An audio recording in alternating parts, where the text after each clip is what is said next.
You don't have to have this 1.0 version. You don't have to have this victim mentality. You don't have to go around telling everybody your sad story of what happened to you and why you're this way. You can go and rewrite the story. You can grab the pen back from the hands of the abusers, of the bullies, of those that created limiting beliefs, and you could rewrite the story yourself in all the blank pages that exist in your book of life.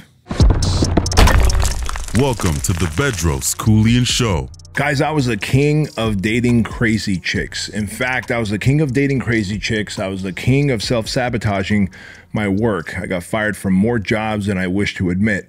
And then I was the king of eating away all my emotions. Like when I would get stressed and overwhelmed and emotional, I would just eat. And I want to talk to you guys about this one crazy chick that I dated just to prove to you how self-sabotaging I was. Let's just say her name was Jennifer. Man, this chick was so freaking nuts. And we're going back like 23, 24 years, well before I was married. And this chick was so nuts, which is for some reason, the nuttier they were, the more I was attracted to them, which really says something about a guy. By the way, if you are not evolved, you are not self-developed, you're going to go and look for broken people to save. And that's, in hindsight, I realized what I was doing. But man, this chick was a mess, bro. And for some reason, I was attracted to the crazier, nuttier chicks they were. Like if they would kill my cat and then punch a hole in my tire and then light my apartment on fire, I would be into them, right? And then I'd be like, man, why am I with this crazy chick? Well, it's because I devalued myself and I didn't have any self-worth. And when you don't have self-worth and you devalue yourself and you try and then fix others instead of trying to fix yourself, that's what happens. But this chick, Jennifer, within the first week of dating her, we went to some like local pub. It was like a pool hall. And, you know, I'm sitting at the bar. She's sitting at the bar. We're having a couple drinks, shooting the shit. This is like version 1.0 of me. And Ed, she goes, hey, I'm going to run to the restroom. I'm like, cool. 20 minutes go by. Bro, she's still not coming. And this is like a small pub, like 2 pool tables and like 1 decent bar, maybe like 8 people in the whole place. So I'm like, where's Jennifer at, man? 30 minutes go by. Still no Jennifer. Now I'm like asking the bartender, like, hey, man, did you see my date happen to go out or something, like take off on me? He's like, no. I'm like, all right. So I asked this woman, I'm like, excuse me, can you go in the women's restroom and see if there's a Jennifer in there? She comes out. She goes, nope, no Jennifer. I'm like, man, what in the hell is happening here, right? So I get up out of my seat, walk towards the door, and as I stick my head out the front door, looking towards the parking lot, to the right, there she is, sucking face with another dude. Bro, I was just dating her. Like we were 1 week into our relationship, and she's making out with another dude, right? And I'm like, yo, Jennifer, what the hell? And she's like, oh, and I was like, I'm out, right? But think about the choices that I made. And if you're making choices like this and then going, man, she was a crazy chick, well, what the fuck does that make you? How crazy are you? How messed up are you? How low do you think of yourself? How low do you value yourself that you were with someone like that, or you are sabotaging your work like I did, or you're eating away your emotions or drinking away your emotions, whatever your vice is, you're video gaming away your feelings, right? Numbing yourself, soothing yourself. And so what we're going to talk about today is self-mastery, how to achieve a high level of self-mastery, how to go from being a human animal to connecting with consciousness and really being a true human being, because we are not all the same. I can tell you that. After 25 years of hard evolution, the last decade especially, after my anxiety attack, the last decade of working with a therapist, doing the self-work, really digging deep into the scars that were left on me and in me through the sexual abuse, the physical abuse, I've been able to evolve and look back in hindsight and realize that I did not value myself. And I realized that the greatest work any human could ever do is not how much money you make. It is not how much cool stuff you can own. It is the work that you do on yourself, to self-actualize, to go from a human animal who is impulsive and selfish and self-destructive to self-actualized, service-driven, and literally passion focused. And I can't believe that that older version of me even existed. It's so long ago. It's so far ago. I feel like I've almost lived two different lives. And so let's talk about that for a moment. Like, if you are in a place that you feel stressed, overwhelmed, anxious, depressed, quite often you feel that you are meant for more, yet you are not achieving what more looks like to you in your mind's eye, it's probably because you're hitting what's known as an upper limit. When there's an upper limit, that means there are belief systems that you have to break through. Belief systems that make you feel like you're not deserving, you're not lovable, that you're not worthy.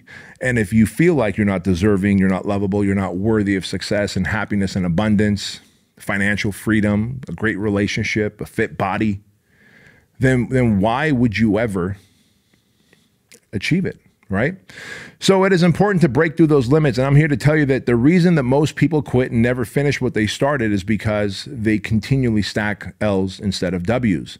What I mean by that is you don't realize this, but you probably do things to set yourself up to fail in life. And these are micro things. It's like microdosing. I know microdosing is a thing now with like either acid or mushrooms and all that stuff. And that ain't my thing. If it's your thing, hey, good for you. I really believe that the highest level of consciousness, the highest level of universal connection that you can build is through self-awareness and self-mastery.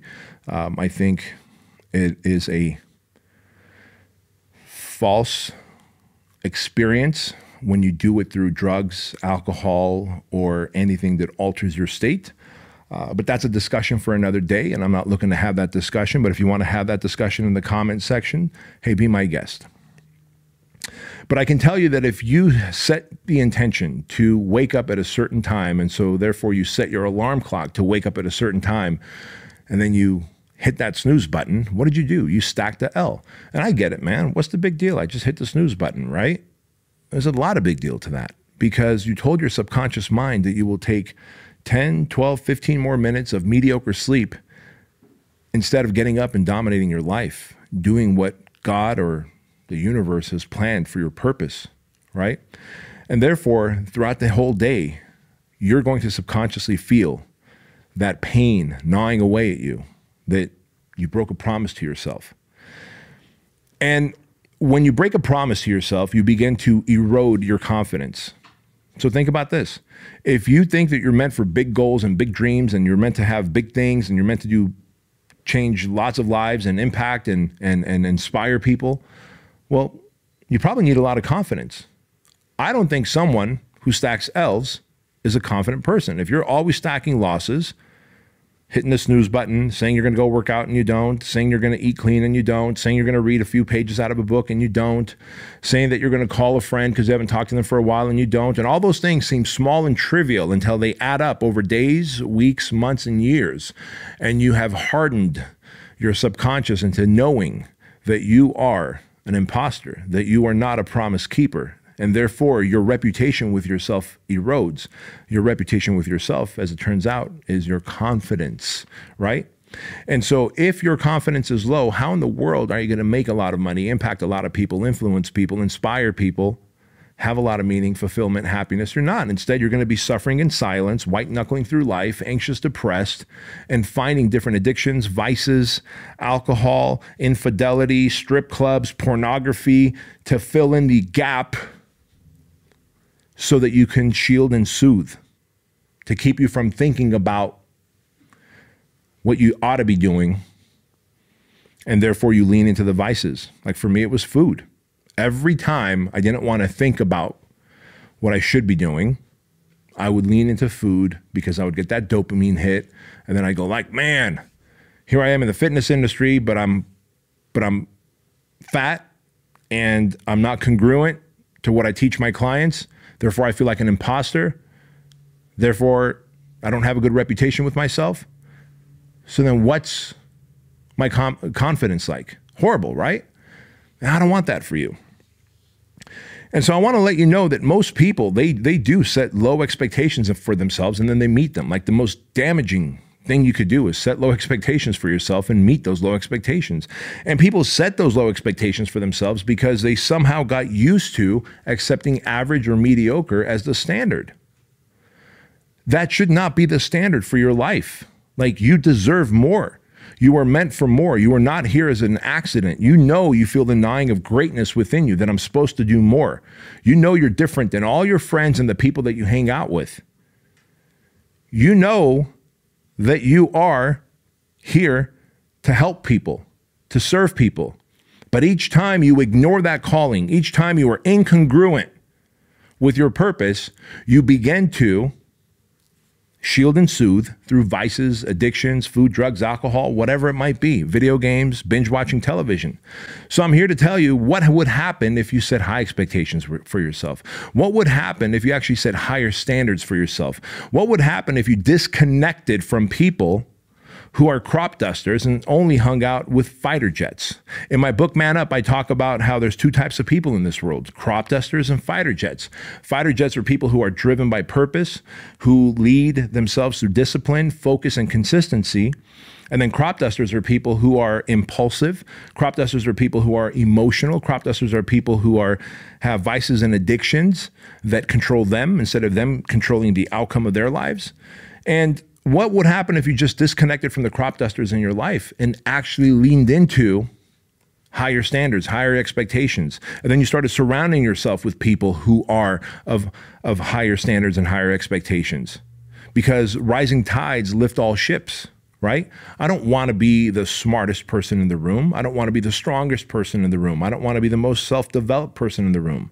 Because if I am, then I'm going to sink down to the average of the room. Instead, I want to come into a room and be the dumbest person so I could elevate up. I want to be the least self-developed so I can elevate up. I want to be the least strongest so I can elevate up. What are you doing to put yourself around people like that, who are of higher caliber, right? Who are of fighter jet material instead of crop duster material. And again, guys, I share this with you, and I'm going to lean on you on this because I know that you're meant for more. When I knew I had greater purpose, but I constantly lived like a human animal, impulsive, overate, didn't set high standards for myself, I felt shitty. I felt shitty. And then I did shitty things like dating broken chicks and sabotaging myself at work and getting fired, eating emotionally.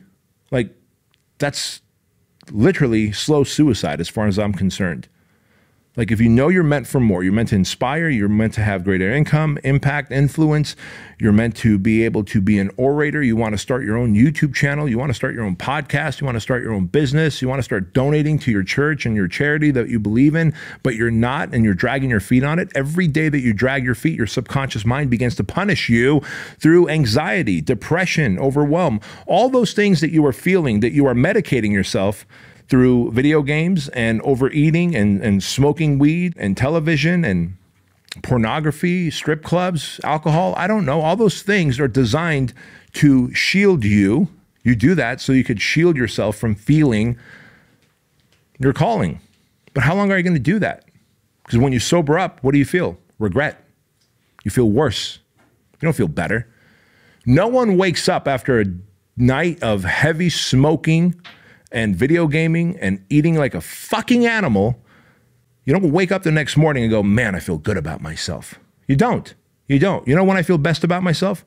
When I take my friends and family out to an amazing dinner and I leave a $7,000 tip. I feel good about myself. I love that when I'm driving through a parking lot, I see someone with a flat tire, I can get out and help them change their tire. Like, I love that. Makes me feel good about myself when I serve people. I love that when I get on stage in front of thousands of people and I can deliver an impactful talk that really, really changes a person's trajectory in life. I feel good about myself. Now, all those things are not comfortable. Like, I could be driving through the parking lot and I can negotiate with myself and say, look, I don't have time to help that woman with her flat tire. I got to get to work. I got shit to do. But I know that I'm meant to serve. And so if I don't pull over and help, consciousness is going to eat away at me. And here's what happens is you end up negotiating so much with your inner bitch. And you begin to negotiate away your dreams. You begin to negotiate your purpose. You begin to negotiate and say, you know what, I'll settle for the crumbs. instead of settling for the whole loaf? Hell, why not negotiate your way and buy the bakery instead of settling for crumbs? And if you're wondering, well, where does all this come from? Like, why do we settle? Why do we soothe and shield ourselves with drugs and vices and addictions? Well, it's simple. It's simple. No one gets out of life without having some emotional and mental scars. And emotional and mental scars end up creating stories. I'll give you a great example. As a young boy between the ages of 4 and 6, I was molested by 2 older boys in Armenia, right? So I've experienced sexual abuse. When we escaped the Soviet Union and came to the United States, not only did my parents bring me to an amazing country of freedom and opportunity, what they don't realize is they freed me from a constant barrage of being molested. Now you can imagine being molested, sexually abused, left emotional scars on me. It made me feel unlovable, made me feel broken, made me feel like I'm not worthy, made me not trust men. It made me feel anxious and depressed. Now, until I dealt with that, all those feelings were like this dark passenger that drove with me everywhere I went. And even when I tried to get in a great relationship, my dark passenger, little nod to Dexter, the TV show, right? My dark passenger was there to remind me that I'm a piece of shit, that I'm not worthy, I'm not lovable, that I'm broken, and who would want me?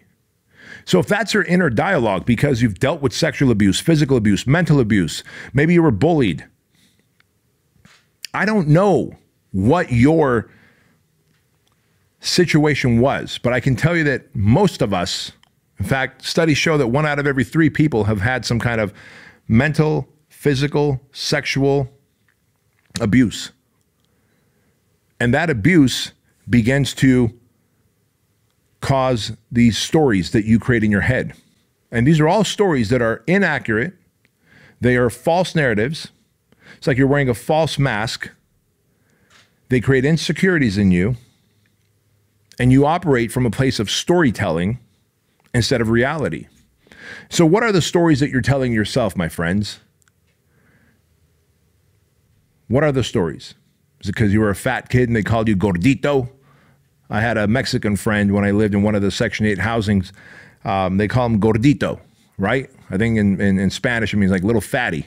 I get it. Cute little name, you know, cute little nickname for a 10-year-old, 11-year-old. But didn't little gordito end up taking on the personality and feeling like, well, just a fat fuck as he got older? And if you feel like a fat fuck, and if the people that you love and who are supposed to protect you, with the best of intentions, called you gordito, didn't that leave scars? And doesn't it make sense then this friend of mine might end up sabotaging a lot of things in life because he believes that he's unworthy, unlovable, that he's to be made fun of? So unless you process through your pain, unless you overcome your traumas that you've experienced, it's not just going to happen by reading books. It's going to happen by working with a therapist. And if you're a dude, I'm here to tell you, because I've worked with 3 therapists.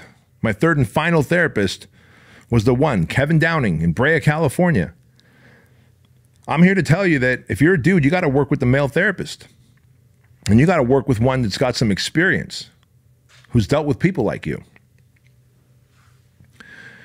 Otherwise, you keep telling yourself these bullshit stories, these narratives that aren't even real. And once you start doing the self-work and you tap into self-mastery and you connect with higher consciousness and you begin to deal with the traumas that you've experienced, you know what ends up happening? You begin to rewrite a different story. See, up until this point, the people that abused you, that hurt you, that even family members that meant well, but, you know, said you were clumsy or slow or unworthy or goofy or you're just not good at math, you know, they ended up projecting all these things on you, right? And by projecting all these things on you, what happens next? You begin to tell yourself this fake story. But what if you could heal through that, take on new challenges, push yourself through new adversities, learn new skills and traits, rewrite your story moving forward. You will literally have a 2.0 version of your life. You don't have to have this 1.0 version. You don't have to have this victim mentality. You don't have to go around telling everybody your sad story of what happened to you and why you're this way. You can go and rewrite the story. You can grab the pen back from the hands of the abusers, of the bullies, of those that created limiting beliefs, and you could rewrite the story yourself in all the blank pages that exist in your book of life. But that only happens when you start doing the self-work, when you commit to self-mastery. And I'm telling you, it's not just by reading a couple of self-help books. It is by working with a therapist. It is by doing the deep work. It is by going through things like the project. It is by putting yourself through hardship. It is by figuring out who you are at your core, at your essence, what makes you tick. And only then will you be able to set higher standards of expectations for yourself. Only then will you begin to reach the milestone of impact, income, influence, inspiration. God, it's such a fucking cool thing to be able to break through the seals of all your limiting beliefs in life.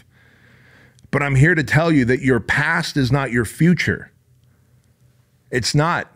But each time you go talking about your past and what went wrong and why you're this way, you just reinforce the past to become your future. So please hear me as I tell you this. Your past is not your future. You can heal. You can get past your traumas. You can fall back in love with the person that you are. You can inspire. You can influence. You can make more money. You can have greater meaning. You don't have to be depressed. You don't have to be addicted. You don't have to have the vices, but you do have to do the work. And when you do, you will take that pen back and start rewriting the next version of yourself. You get to decide what the next 10, 20, 30, 40, 50, 60 years look like. No one else. Guys, I love you to pieces, and I want to let you know that I'm here rooting for you. Thank you so much for listening to this show, for watching this show, and I appreciate all the comments, the shares that you guys do, all the engagement. Means the world to me, man. And above all, understand that average is the enemy, that success is your duty, and you can change your life the moment you decide to flip that switch. Much love. Talk soon.